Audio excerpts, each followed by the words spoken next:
Meus irmãos, eu quero compartilhar com vocês, vou pedir para colocar na telão ali para a gente está nessa semana estudando sobre as bem-aventuranças, e eu quero também trazer uma reflexão sobre elas, para que a gente possa, assim, fechar o estudo daqueles irmãos que estão conosco desde do dia 1º aí, nessa campanha de oração, falando sobre as bem-aventuranças. E também quero fazer você refletir um pouquinho nesse texto comigo. Quero convidar você a abrir a sua Bíblia em Mateus capítulo 5, no versículo 3, do versículo 1 em diante, na verdade, nós vamos ler ali.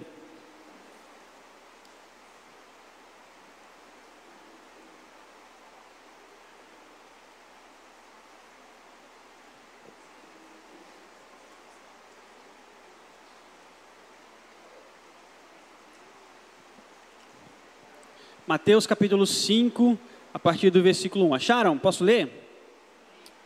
Amém. Vendo as multidões, Jesus subiu ao monte e se assentou. Seus discípulos aproximaram-se dele e ele começou a ensiná-los, dizendo: Bem-aventurados os pobres em espírito, pois deles é o reino de Deus. Bem-aventurados os que choram, pois serão consolados.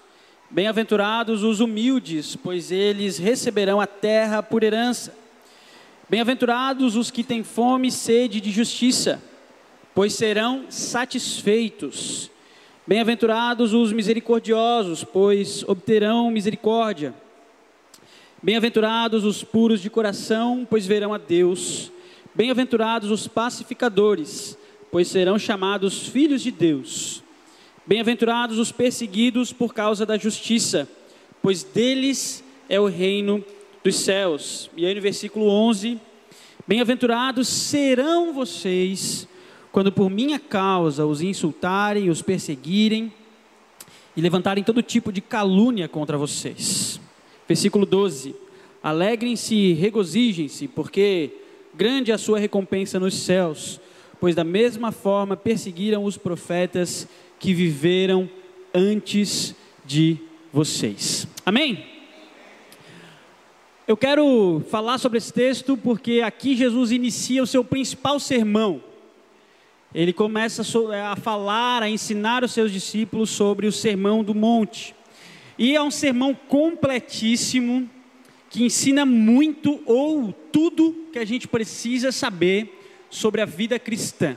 Tudo que Jesus quer que a gente saiba sobre a vida cristã está no Sermão do Monte. Então desafio você também a ler Mateus capítulo 5, capítulo 6 e capítulo 7. Mas lê com paciência. Leia, circule, anote, faça suas observações, porque com certeza ali tem muita coisa que Deus vai falar ao seu coração e ministrar na sua vida.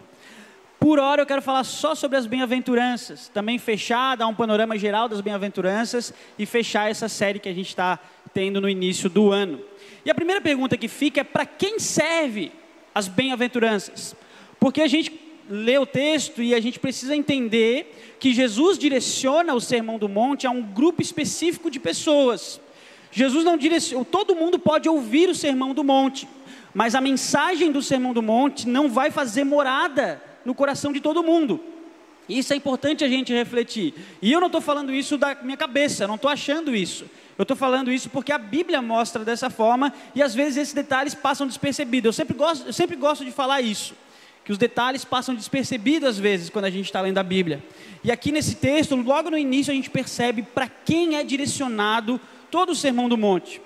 O texto fala que, vendo as multidões, ou seja, Jesus tinha visto ali muitas pessoas. A multidão vinha sempre para ouvir Jesus. Muitas pessoas vinham para estar com Jesus, para ouvir sobre esse cara que estava fazendo milagres, que estava transformando vidas, que estava curando pessoas.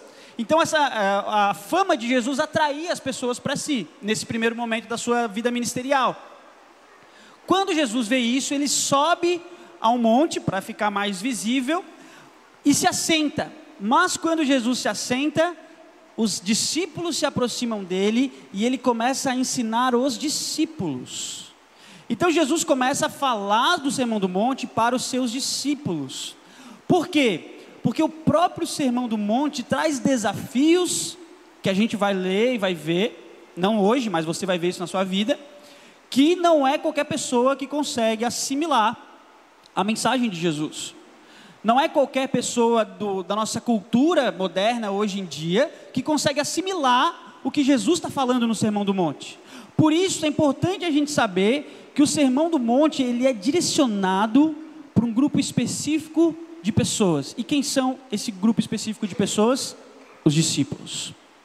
O que isso significa, pastor? Significa que se você é discípulo de Jesus, o Sermão do Monte é direcionado para você. Se você é alguém que quer viver sua vida para Cristo, o Sermão do Monte é direcionado para você. Sinceramente, você não vai entender a lógica desse sermão se você não entender quem é Jesus e se você não decidir viver a sua vida para Jesus. Porque o sermão, ele traz um paradoxo muito louco. Ele traz uns desafios muito loucos. Porque eu quero primeiro analisar com você o que o mundo hoje nos propõe. O que a nossa cultura social, moderna, atual, nos propõe. Ela propõe algumas coisas, eu coloquei na tela para a gente ali. Primeiro, ela nos sempre incentiva a gente ser cada vez mais poderoso. Alcançar cada vez mais sucesso naquilo que a gente faz, naquilo que a gente é. Basta você abrir o seu Instagram que você vai receber uma mensagem de algum coach, de algum líder, de alguma pessoa influente, te incentivando a como alcançar mais visibilidade, a como alcançar mais notoriedade, a como ser mais relevante. Na verdade, eu estou falando loucura. O mundo sempre nos propõe isso. Depois, ele nos propõe que a gente tem que viver cada vez mais em busca da nossa felicidade. Olha, faça aquilo que te faz feliz, se rodeie de pessoas que te deixam feliz, né? Procure sempre coisas que vão te tornar uma pessoa cada vez mais feliz. O mundo também propõe que nós sejamos cada vez mais frenéticos. Eu coloquei essa palavra aqui, porque a correria é grande. Na verdade, a correria é grande. O WhatsApp até deu uma ajudada para a gente aí, colocando o áudio em 2.0, porque tem umas pessoas que mandam aqueles podcasts para a gente lá, para a gente ouvir, né? Aquele áudio que 10 minutos lá de uma mensagem, e aí a gente coloca no 2.0 porque a gente não tem tempo, a gente tem coisas para fazer, a vida é uma correria, e hoje você está aqui ouvindo essa pregação, mas já está pensando que amanhã, segunda-feira, a comida não está preparada para levar para o trabalho, então vai ter que chegar correndo do culto para fazer a marmita, e é cada vez mais frenético, não é verdade? O mundo está sempre nos propondo isso, sempre cada vez mais nos desafiando, olha, seja frenético, corra atrás, conquiste, vá. E a gente vai sempre vendo isso. O mundo também diz que a gente precisa ser esperto. Existe até um ditado, o mundo é dos espertos, né? Ou seja, a gente não pode ser trouxa. A gente não pode deixar as pessoas nos enrolarem, minha irmã. Cuidado, as pessoas estão sempre dispostas a te enrolarem. A gente sempre tem que olhar com desconfiança para o outro. A gente nunca pode colocar boa fé naquilo que a pessoa está falando, porque sempre vai querer alguém nos enrolar. E você não pode ser o enrolado, você tem que ser o esperto. Então, teoricamente, você que tem que enrolar as pessoas. É o que o mundo está propondo. Vai fazer um negócio, você nunca pode fazer um negócio que você sai perdendo. Por quê? Porque você tem que ser esperto. Ah, mas vai abençoar o outro. Vai abençoar o outro, mas você vai sair perdendo. Ah, não, então não. O mundo não apoia isso. O mundo quer que você sempre saia ganhando. Essa é a sugestão que ele propõe para ti. Eu coloquei entre aspas ali, o mundo quer que você seja cada vez mais inteligente, cada vez mais dedicado, cada vez mais pensando no seu crescimento, no seu sucesso, nas suas faculdades mentais, que você estude isso, que você estude aquilo, que você possa consumir conteúdos que vão sempre deixar você uma pessoa cada vez mais inteligente. Outra coisa que o mundo propõe é que você seja cada vez mais um vencedor. Você vença na vida. Ah, fulano conseguiu isso ou aquilo. Ah, ele venceu na vida. Ah, fulano conseguiu viajar para fora do país. Ah, ele venceu na vida. Ah, fulano comprou uma casa, venceu na vida. E o mundo sugere que a gente cada vez mais seja referência para as pessoas. Como assim você não influencia ninguém nas suas redes sociais? Como assim você não é uma referência para as pessoas que estão ao teu lado? Você anda com pessoas piores que você? Como assim? Você precisa ser referência. Não é isso que a gente ouve no mundo? Sim ou não? Sim ou não? Agora deixa eu te fazer uma pergunta sincera. Quantas vezes a gente já não ouviu isso dentro das igrejas também? Quantas vezes a gente já não viu líderes religiosos, pastores falando isso? Que Deus te fez vencedor, meu irmão. Que Deus para 2024 agora, Ele quer que a sua vida decole. E a gente tem muitas vezes, no meio que a gente vê aí pelas redes, pela internet, visto que a religião tem importado, a igreja tem importado da cultura moderna coisas para nos fazerem mais felizes, mais prósperos, mais abençoados, porque a gente é crente e a gente não pode passar por luta ou por dificuldade. Que Deus é esse que gosta de ver a gente sofrer, é o que a gente ouve muitas vezes por aí. Então não se escandalize se você ouvir líderes religiosos falando sobre essas coisas, que você tem que ser mais esperto, que você tem que ser mais sagaz, coisas que não são verdades e coisas que a nossa igreja sempre tem cuidado em falar e ensinar. Por isso eu quero propor e mostrar para você o que o Sermão do Monte nos mostra, o que a Bíblia nos mostra, o que Jesus fala em contrapartida daquilo que o mundo oferece para a gente. Então, enquanto as propostas do mundo são essas aqui, do outro lado a gente tem o convite do reino, que são aqueles 4 ali, ou aqueles demais ali. Enquanto o mundo sugere que a gente deve ser poderosos, ou deve ser poderoso, Jesus fala, olha, sejam humildes.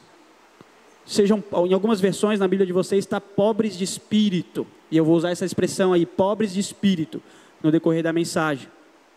Enquanto o mundo fala que a gente tem que ser feliz, Jesus fala, olha, chorem. E sempre que ele vai propondo, ele fala algo que vai acontecer para a gente. Então, aqueles que choram serão consolados. O que significa para o reino? Que melhor é haver consolo, ou alguém que nos console, do que viver feliz e não ter ninguém para estar conosco. Não ter alguém para nos consolar quando a gente passar por uma dificuldade. A lógica do reino, ela traz esse paradoxo. Enquanto o mundo fala que a gente tem que ser frenético, correr atrás do nosso, Jesus fala, olha, sejam mansos, respira. A gente vê, inclusive tem algumas pessoas que falam que eu quero poder ser rico para poder ter uma cabana perto de um rio e poder pescar.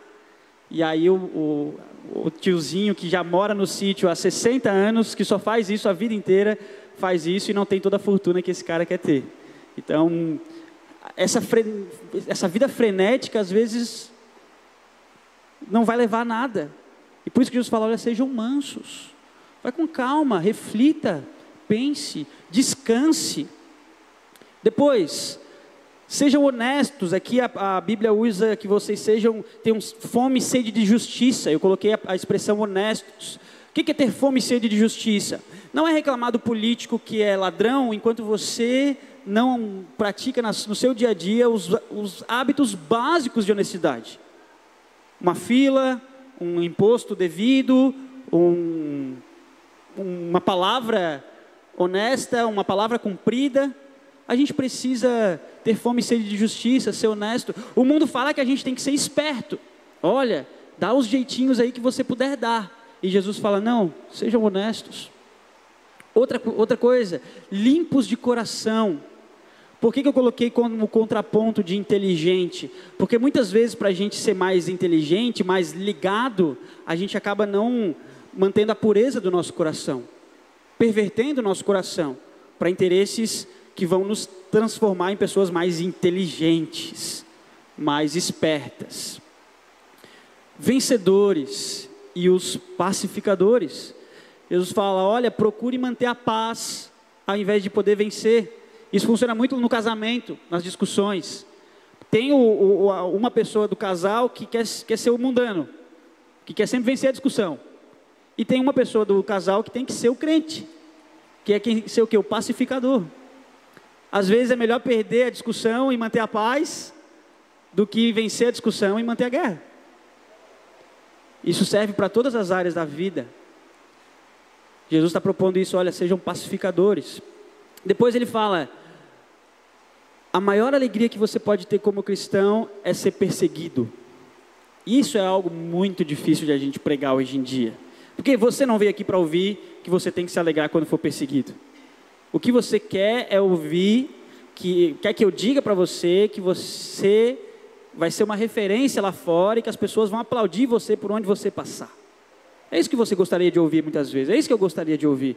Mas o que Jesus está ensinando para os seus discípulos, por isso que ele não está falando com a multidão não está preparada para ouvir essas coisas. Discípulo está preparado para ouvir isso aqui, porque o discípulo consegue discernir o papel de Jesus, a pessoa de Jesus, o que Jesus fez para chegar nisso aqui.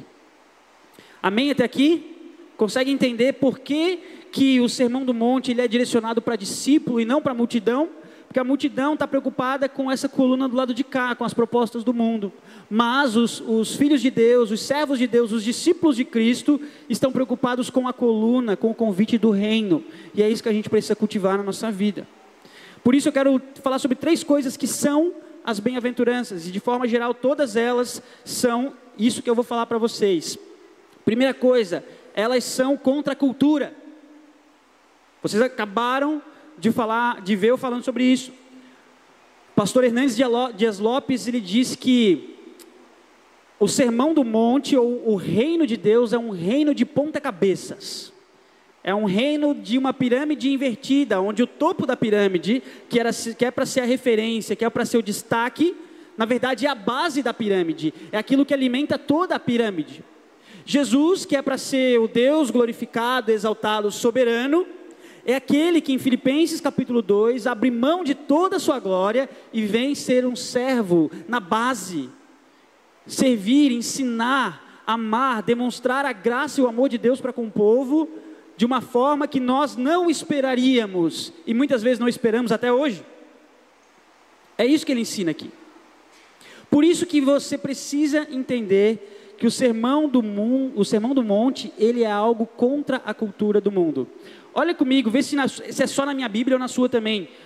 O que começa lá no versículo 13? O que começa no versículo 13? Jesus fala sobre o quê? Vocês são sal e luz. Por que logo depois das bem-aventuranças ele fala que vocês são sal e luz? Porque você vai entender o princípio do reino e você vai viver esse princípio do reino lá fora. E aí você vai ser sal e luz lá fora. Você vai entender o que é ser discípulo de Jesus e você vai viver isso lá fora. O Sermão do Monte é tão contra a cultura que assim que Jesus fala sobre as bem-aventuranças, ele já fala para os discípulos o propósito. Olha, entender as bem-aventuranças vai te ajudar a lá no seu trabalho poder ser um pacificador, ser sal. Te ajudar a lá no seu trabalho você poder ser honesto, ter fome e sede de justiça. Por isso que Jesus organiza, e por isso que Mateus organiza o Sermão do Monte, como Jesus ensina, nesse padrão, para a gente entender o propósito. Nós fomos chamados para sermos pessoas contra a cultura. Ser cristão hoje é ser contra a cultura. E qual cultura? Aquela que eu falei ali já serve como um bom exemplo para a gente, aquela listinha ali já serve como um bom exemplo para a gente. Jesus fala isso em João capítulo 15.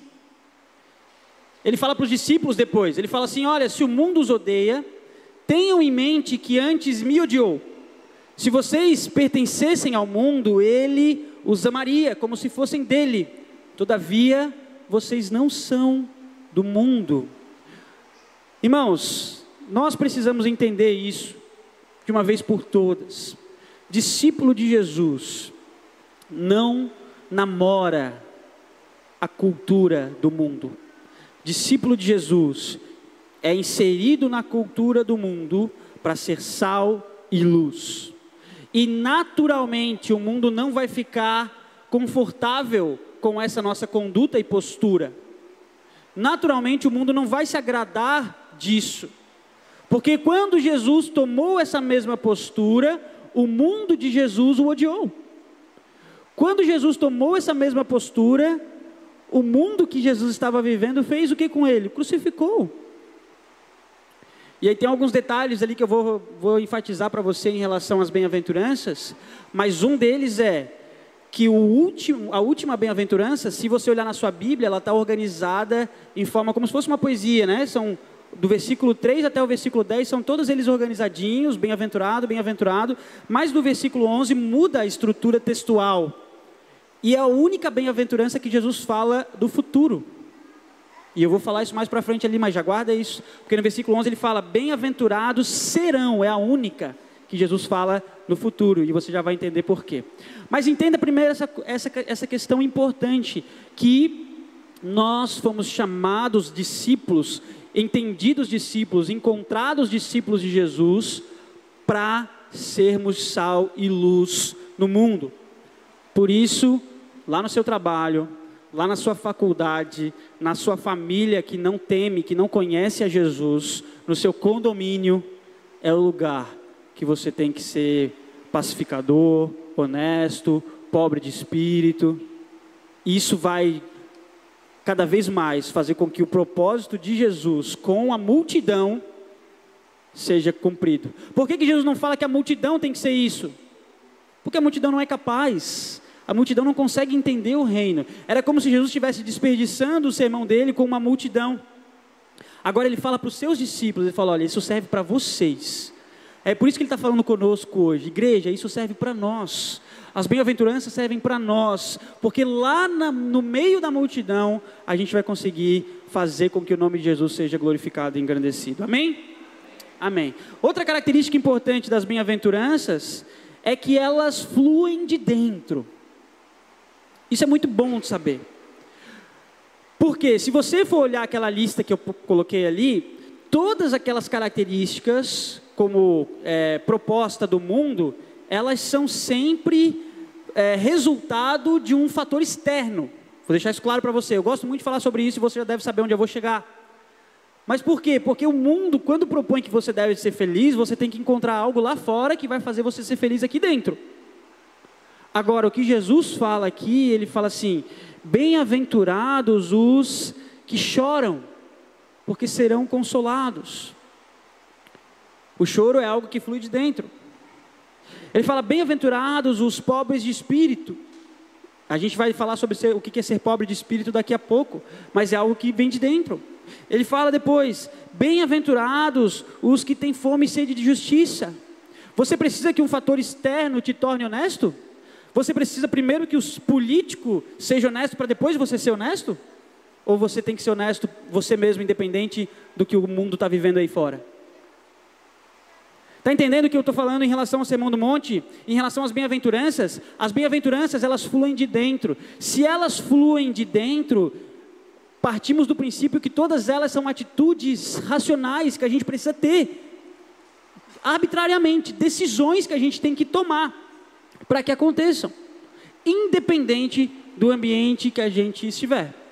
E aí eu poderia citar muitos exemplos bíblicos. Daniel é um deles, que é levado para a Babilônia, para viver numa cultura completamente diferente da dele, mas é alguém que tem um princípio, e toma uma decisão muito clara em relação ao seu princípio, e fala, não, nós não nos contaminaremos com aquilo que a Babilônia desfruta, porque nós entendemos no nosso princípio, mesmo vivendo na Babilônia, o nosso princípio não é o princípio da Babilônia. Por isso, meus irmãos, a gente precisa ter coragem para dizer que as bem-aventuranças são todas atitudes racionais que partem de dentro de cada um de nós, independente do ambiente que tivermos. Em outras palavras, eu quero dizer assim, o que falta para você, discípulo de Jesus, começar a praticar as bem-aventuranças? O que falta para mim, discípulo de Jesus, começar a praticar as bem-aventuranças? Um milagre? Algo sobrenatural? Não depende disso, depende de uma decisão nossa, de compreender, de ouvir o ensino de Jesus e decidir seguir o ensino de Jesus. Por isso é o primeiro desafio que eu quero dar para você hoje. O segundo desafio que eu quero dar para você hoje. O primeiro desafio é, se você não é discípulo de Jesus, converta o seu coração, se renda a Ele, para que o Sermão do Monte possa fazer sentido para você. E o segundo desafio é, se você já é um discípulo de Jesus, o que falta para você começar a buscar a viver as bem-aventuranças?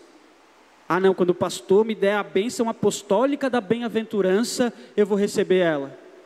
Balela. Balela, porque é uma decisão racional sua. Você que tem que decidir ser honesto. Você que tem que decidir viver uma vida conforme Jesus está ensinando. Nosso papel como pastor é ensinar isso para você e orar para que o Espírito Santo possa conduzi-lo cada vez mais nessa decisão. Mas é algo que tem que partir do teu coração, do meu coração. Está entendendo esse convite de Jesus? Olha esse texto aqui. Jesus se encontra com a mulher samaritana. Tem um diálogo muito maravilhoso sobre redenção, salvação, transformação, propósito. Eu já preguei sobre isso aqui. E aí no versículo, em João capítulo 4, pode colocar para a gente ali, ele fala para ela o seguinte: olha, quem beber dessa água que você está pegando aí, terá sede outra vez, mas a água que eu lhe der, tornará uma fonte a jorrar para a vida eterna. Ele, em outras versões traz, jorrará de dentro de você para a vida eterna. O que Jesus nos propõe é que a partir do momento que existe uma mudança de mente, uma conversão em nossos corações, nós nos tornamos discípulos de Jesus. Todas as nossas práticas se tornam decisões nossas de andar naquilo que Cristo ensina, e não mais ações sobrenaturais, ou esperar um milagre, um momento disso acontecer. Não vai acontecer, meu irmão. Se você não decidir seguir com Jesus, aquilo que Jesus ensina, você nunca vai seguir. É esse o cerne do sermão das bem-aventuranças. Terceira coisa sobre as bem-aventuranças, que elas são atuais. Por isso que eu fiz menção em relação àquela última bem-aventurança ali. Todas as bem-aventuranças, do versículo 3 até o versículo 10, esse bem-aventurados os pobres, os que choram, Jesus fala no presente. Olha, bem-aventurado aqueles que fazem isso hoje.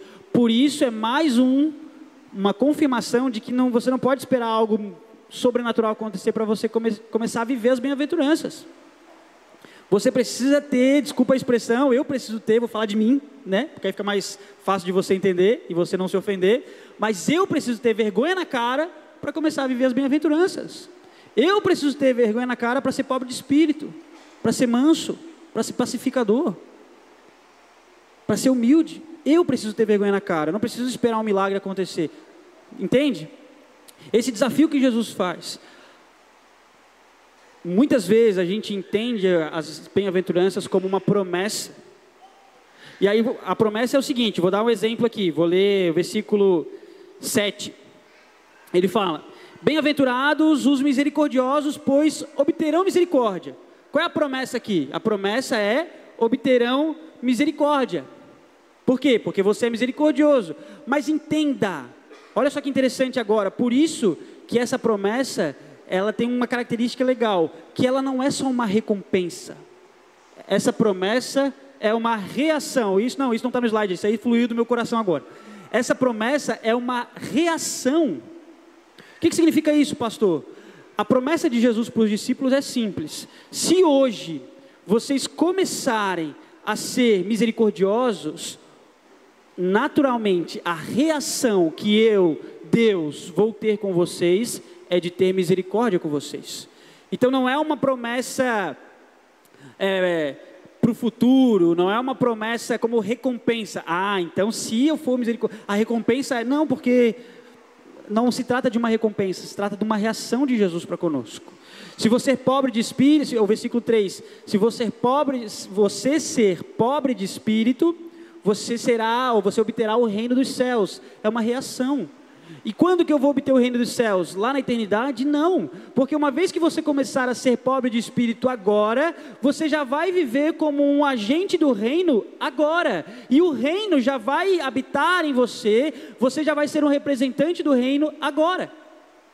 Por isso que a gente precisa entender que essas três características, elas são fundamentais.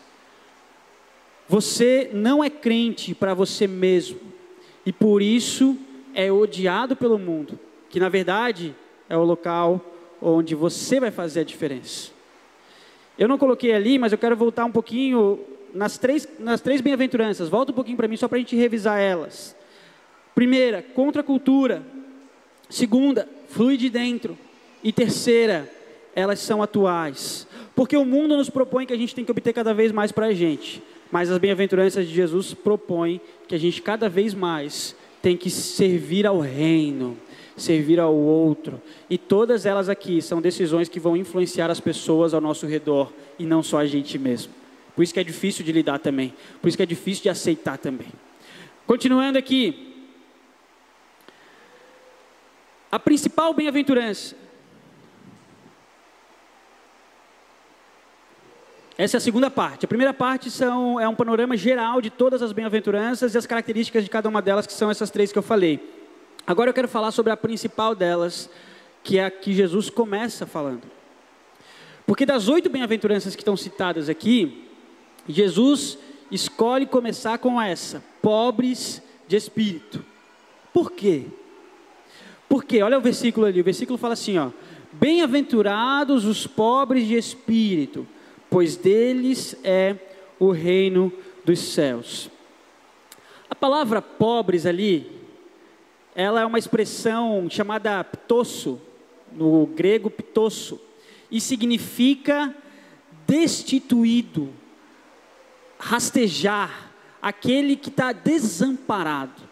Porque em alguns contextos a gente sabe que existem 2 tipos de pobre. Aquele pobre que consegue ter o básico, e na Bíblia também usa-se esse exemplo algumas vezes. O pobre que tem o básico para viver, mas não tem grandes riquezas. Mas o pobre miserável.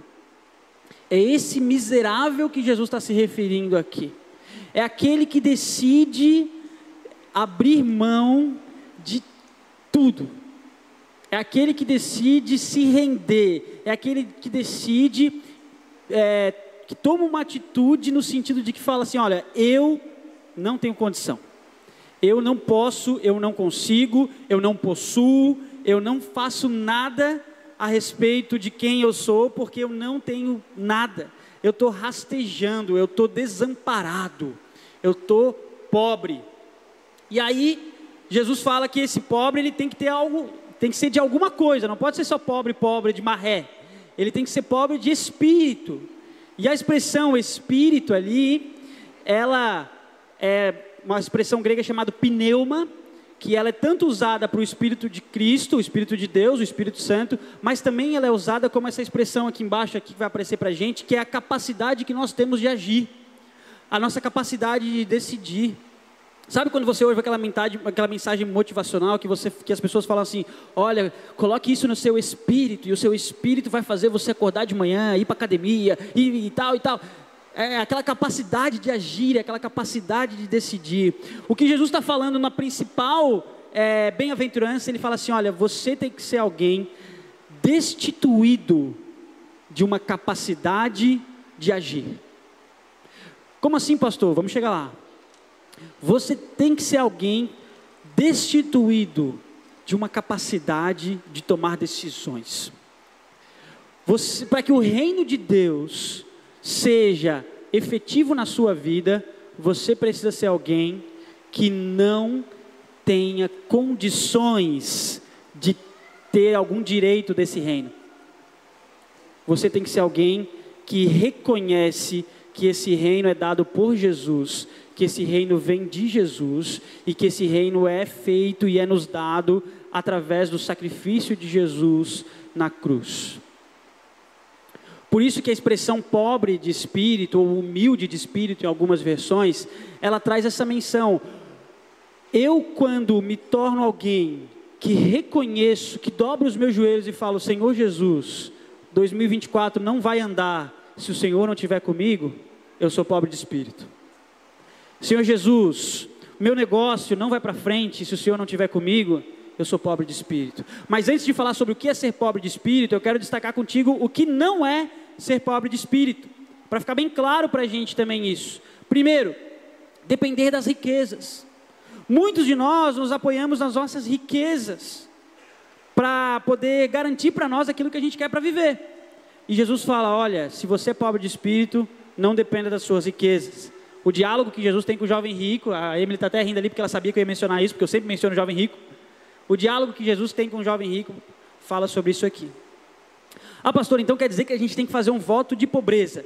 Não, não é um voto de pobreza de não ter riqueza, de não ter bens, condições para viver bem.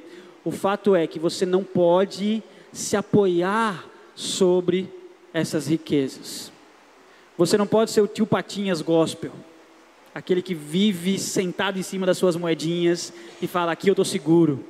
Se você está seguro em cima das suas moedinhas, você está muito longe do reino de Deus, muito longe do reino de Deus. Por isso que você tem que lutar contra o apego às riquezas. Não estou dizendo que você não deva produzir riquezas, tanto para o país, quanto para você e para a sua família. Mas você deve ser alguém que não deve se apegar a elas, porque elas não vão te dar o reino dos céus. Por isso que essa mensagem é para um discípulo. Porque o mundo vai falar, esse pastor está doido. E estou mesmo. Porque para o mundo não faz sentido isso. A Bíblia não faz sentido isso. Outra característica que não é ser pobre de espírito é depender do currículo.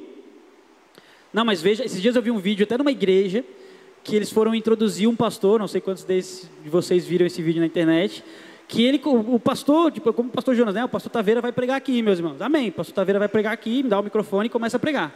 Mas o irmão que foi apresentar o pastor, ele falou, quem vai vir agora é o pastor fulano de tal, presidente da associação tal, cidadão honorário de 3 cidades do interior de Minas Gerais, cidadão honorário da cidade de Belo Horizonte, mestrado em não sei o que, e o cara ali atrás, até postei no meu Instagram esses dias esse vídeo, e ele ali atrás, e o cara começou a falar, e aquela pompa toda, e ele atrás estava comendo um chiclete, ele pega, joga o chiclete fora e assume o microfone.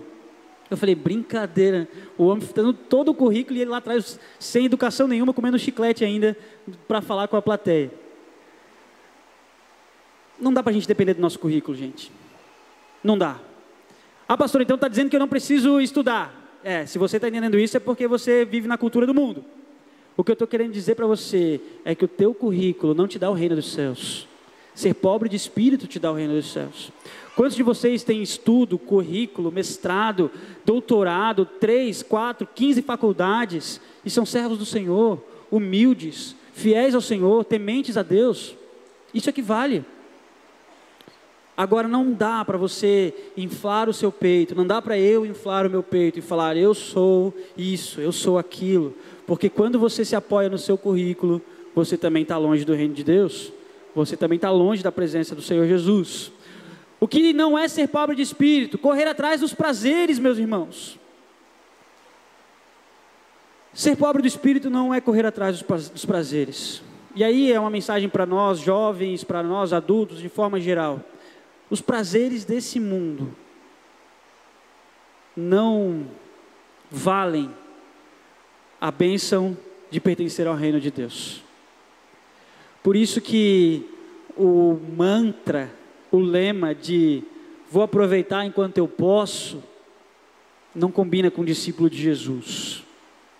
Vou me dar bem, não combina com o discípulo de Jesus. Quem se rende aos prazeres, ou uma vida de busca dos próprios prazeres, é alguém egoísta de certo modo. É alguém interesseiro de certo modo. É alguém longe das bem-aventuranças. Porque as bem-aventuranças nos levam para o outro. E os prazeres nos levam para nós mesmos. E quando eu busco os meus prazeres, quando eu falo, não, isso aqui não vai dar certo porque eu não estou mais feliz, meu relacionamento não dá mais certo porque eu não estou mais feliz, é difícil a gente refletir sobre isso, porque eu estou buscando meus próprios prazeres. Ah, pastor, mas tu não entende todo o contexto. Tudo bem, eu não entendo o contexto, mas eu entendo o que está escrito aqui na palavra, e a palavra diz que quanto mais eu busco o meu próprio prazer, mais eu me distancio do prazer, do propósito de Deus para a minha vida, daquilo que Deus tem para o reino dele, e como eu posso contribuir para isso. É isso que eu entendo que eu posso falar para vocês. Eu não entendo o seu contexto de vida, mas o que está escrito aqui é o que a gente pode falar, e é isso que a gente está falando. Por isso, viver em busca dos prazeres é não ser pobre de espírito. E outra característica que eu coloquei ali, entre aspas, que eu fiquei pensando como é que eu vou explicar isso, mas não achei uma forma melhor de explicar isso, é se gabar. Se gabar é falar, olha, eu posso, eu consigo, eu tenho essa capacidade, essa habilidade. deixa comigo, deixa que eu resolvo. O pessoal dos joguinhos online aí vai rir agora, mas a gente está jogando lá os joguinhos online de noite lá com o pessoal, e sempre tem aquele que fala, não, relaxa que eu sei o que eu estou fazendo. E ele é o primeiro a afundar o time, ele é o primeiro a levar o time para o buraco, porque quando a gente se gaba, a gente sobe numa posição que a gente não tem condições de estar. Quando a gente se gaba, a gente diz que a gente é algo que a gente não tem condição de estar. Eu esqueci o nome do professor de filosofia brasileiro, aquele bem desbocado, que fala um monte de coisa no Instagram, Clóvis de Barros Filho. Ele citou um filósofo e ele fala assim, que o pior elogio que existe é o seu mesmo. O pior elogio que existe é o seu mesmo. Qual é o melhor elogio que você pode ter de você mesmo?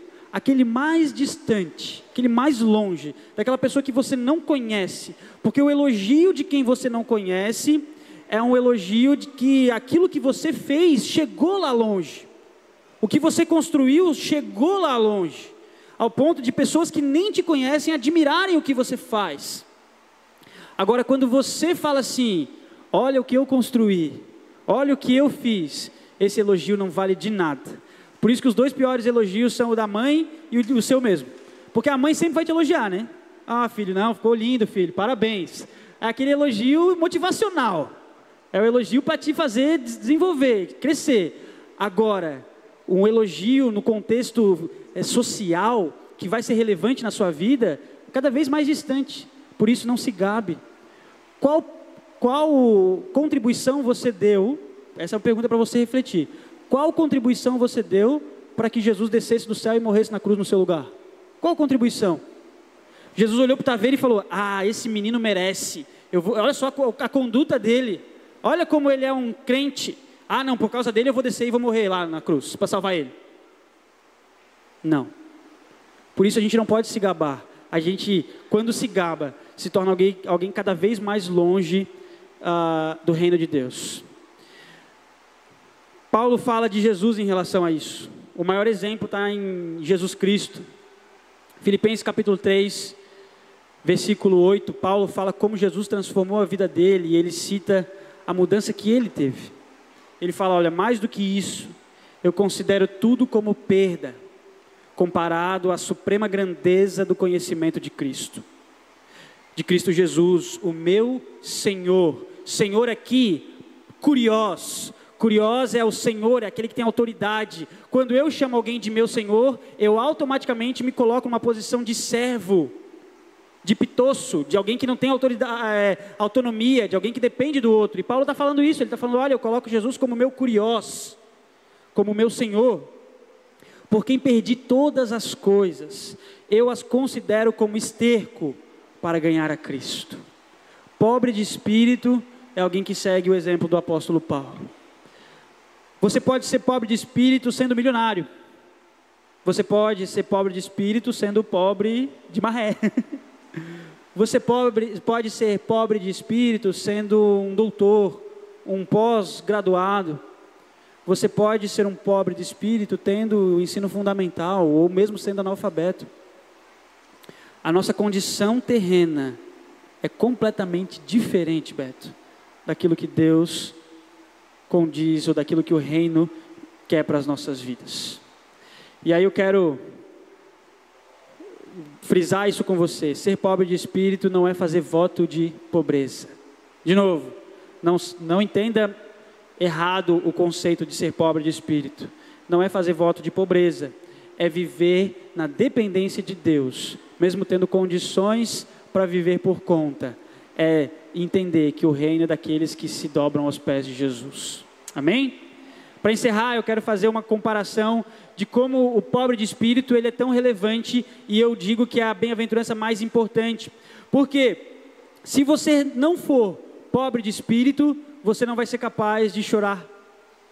Porque você vai ser tão orgulhoso ao ponto de falar, eu não vou chorar por isso, eu não vou me preocupar com isso, eu não vou gastar a minha mente com isso, eu não vou me estressar com isso. Sabe quando a gente fala, eu nem vou me estressar com isso? Cuidado para você não estar vivendo um pouquinho longe da pobreza de espírito. Se você para, reflete, chora em relação a essas coisas, em relação a tudo na sua vida, você é alguém que está cada vez mais vivendo aquilo que o Senhor quer. Se você não for pobre de espírito, você não vai conseguir ser humilde, como ele fala no próximo versículo. Versículo 5. Bem-aventurados os humildes, pois receberão a terra por herança. Se você não for pobre de espírito, a humildade não vai reinar no seu coração. E se você não tiver humildade no seu coração, automaticamente você não vai conseguir receber a terra por herança e muito menos desfrutar do reino de Deus. Se você não for pobre de espírito, você não vai ser uma pessoa honesta. Não vai ter fome e sede de justiça. Porque você vai querer se dar bem. Se você não for pobre de espírito, você nunca será misericordioso. Porque a misericórdia é um dom que Deus dá aos discípulos de Jesus, com a capacidade de sentir a dor do outro e de ter compaixão da necessidade do outro. E só é capaz disso quem é pobre de espírito, porque quem é pobre de espírito abre mão dos seus direitos, abre mão dos seus prazeres e se preocupa em servir o reino. Se você não for pobre de espírito, você não vai ser puro de coração. Você vai viver cada vez mais em busca dos prazeres da carne, da sua alma, do seu entendimento. Uma vez que você é pobre de espírito, você entende que a alegria da sua vida não está nos prazeres que você desfruta dessa terra. Está em receber o reino dos céus. Se você não for pobre de espírito, aí mesmo que você não vai ser pacificador. Quantos de nós aqui precisamos cultivar cada vez mais, primeiro, a pobreza de espírito, entender que Deus quer transformar a nossa vida, para que a gente possa ser alguém que vai trazer paz para a nossa casa, para as nossas famílias, para os nossos relacionamentos. Ao invés de sempre querer os seus direitos, de querer a sua parte na herança, como Jesus fala na parábola do filho pródigo, os pacificadores vão sempre caminhar para o sentido do calma, gente, dá para a gente se ajeitar que vai dar tudo certo. Esses são os pacificadores. Seja um pacificador em 2024, meu irmão, mas para isso você precisa ser pobre de espírito também. E os pobres de espírito não serão perseguidos. Então aí que está o pulo do gato. Se você não quer ser perseguido, não seja pobre de espírito, que aí o mundo não vai nem ligar para você. Só que lembre-se, quando o mundo não liga para você, cidadão do reino você não é. Quando o mundo não liga para você, quando o mundo não se preocupa com o barulho que você está fazendo, cidadão do reino você não é. Porque os cidadãos do reino serão perseguidos. E essa perseguição, ela se estende, como a gente vê no Oriente Médio e na Ásia, de forma tão violenta como se estende aos nossos dias atuais, que a gente vive na nossa sociedade hoje, como aquilo que a gente vê aí na cultura e tudo mais aí, que eu não preciso ficar noticiando para vocês. A única bem-aventurança que é para o futuro é quando você consegue viver todas essas bem-aventuranças no presente, que é a do versículo 11. Vocês serão, bem-aventurados serão quando por minha causa os insultarem. Que era o que o apóstolo Paulo e os discípulos começaram a viver no livro de Atos. As perseguições, os insultos, os apedrejamentos, as chicotadas. E eles falavam, tenho alegria em carregar, Paulo falava, tenho alegria em carregar no meu corpo as marcas do sofrer, porque eu não estou sofrendo por causa de mim, estou sofrendo por causa de Cristo, por causa do reino, por causa do Evangelho, e que não há alegria maior em receber isso. E bem-aventurado, você sabe, você conhece essa expressão, é feliz. E a felicidade está em desfrutar daquilo que o Senhor Jesus deu aos seus discípulos como conduta de vida. Essa é a maior felicidade que você pode obter em 2024, é ser um discípulo de Jesus, ser pobre de espírito, ir contra a sua cultura e viver para a honra e glória do Senhor. Amém? Eu quero resumir e colocar em prática contigo algumas dessas características que a gente falou. Primeira delas, reconheça que Jesus é seu Senhor. Se você ainda não é um discípulo de Jesus, por favor, meu irmão, reconheça isso. Senhor Jesus, eu quero te servir. Eu quero que minha vida em 2024 seja uma vida de um discípulo de Cristo. Alguém que vai viver para a glória dele, alguém que vai viver para glorificar o nome dele. Segunda coisa, seja alguém contra a cultura. Mas para ser contra a cultura, você precisa ser discípulo primeiro. Senão você é só mais um convencido. E você não vai aguentar muito tempo contra a cultura. Porque os discípulos, quando as chibatadas vinham, eles continuavam sendo discípulos. A multidão corria. Essa é a diferença. O que nos torna contra a cultura é sermos discípulos de Jesus. E ser contra a cultura não é ir lá fora e desafiar a cultura. Não. Isso aí é para os militantes gospel. Ser contra a cultura é viver o reino de maneira que Deus seja glorificado em tudo aquilo que você faz. Você já está sendo muito contracultural aí. Já está indo muito, está desafiando cada vez mais esse mundo e está trazendo muito trabalho para o diabo e para os seus anjos, seus demônios. Terceira característica, pratique as bem-aventuranças. Não espere algo sobrenatural acontecer. Não espere uma visão, um sonho, que Deus falou agora comigo num sonho que eu tenho que ser mais pacificador. Meu irmão, Jesus já falou isso aí faz tempo, está lá na Bíblia faz tempo. Então, por favor, o que ele pode falar é falar assim: ô Taveira, está faltando ser manso aí. Aí ele pode nos lembrar, o Espírito Santo pode nos alertar sobre isso, como está nos alertando hoje com a meditação na palavra. Mas o que está ensinado aqui, o que está escrito aqui, é o que a gente já tem que fazer e viver desde agora. Não espere um outro momento, uma outra oportunidade sobrenatural para acontecer isso, não. Pratique as bem-aventuranças. Pratique-as quando, pastor? Hoje, elas são atuais. Elas servem para serem praticadas a partir de hoje. E por último, viva para Jesus. Viva para Jesus, porque Ele, sim, tem planos para a sua vida, planos para o seu 2024, para o seu casamento, para a sua casa, para os seus sonhos. Uma vez que você oferece o seu coração a Jesus, Ele direciona a sua vida e o seu caminho. Amém?